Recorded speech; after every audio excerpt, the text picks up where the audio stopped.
Welcome to new TV Telugu. అనుకున్నదే జరిగింది. వైసీపీకి బాలినేని శ్రీనివాసరెడ్డి రాజీనామా చేశారు.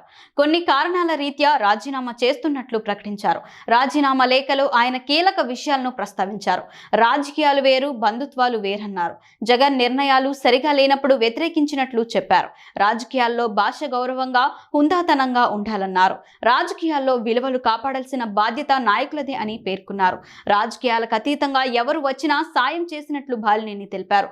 విలువలు నమ్ముకుని 5 సార్లు ఎమ్మెల్యేగా గెలిచా, 2 సార్లు మంత్రిగా పనిచేశానని బాలినేని లేఖలో ప్రస్తావించారు.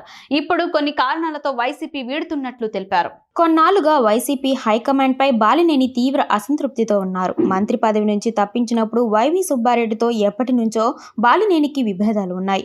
ఎంపీ టికెట్ విషయంలోనూ బాలినేని తీవ్ర అసంతృప్తి వ్యక్తం చేశారు. జిల్లా అధ్యక్ష పదవి విషయంలోనూ బాలినేని అసంతృప్తి వ్యక్తం చేశారు. బాలినేనిని జిల్లా అధ్యక్ష పదవి నుంచి తప్పించి జెంకే వెంకటరెడ్డికి బాధ్యతలు అప్పగించారు. ఈ చర్యలతో పార్టీలో బాలినేనికి పట్టు లేకుండా పోయింది. ఆ తర్వాత ఎన్నికల సమయంలో టికెట్ల కేటాయింపు విషయంలోనూ బాలినేని కొంత అసంతృప్తి వ్యక్తం చేశారు. మాగుంటకు వైసీపీ ఎంపీ టికెట్ ఇవ్వాలని బాలినేని పట్టుబట్టారు. కానీ చెవిరెడ్డి భాస్కర్ రెడ్డికి పార్టీ టికెట్ ఇచ్చింది. చివరకు తన టికెట్ విషయంలోనూ పార్టీలో చర్చ జరిగింది.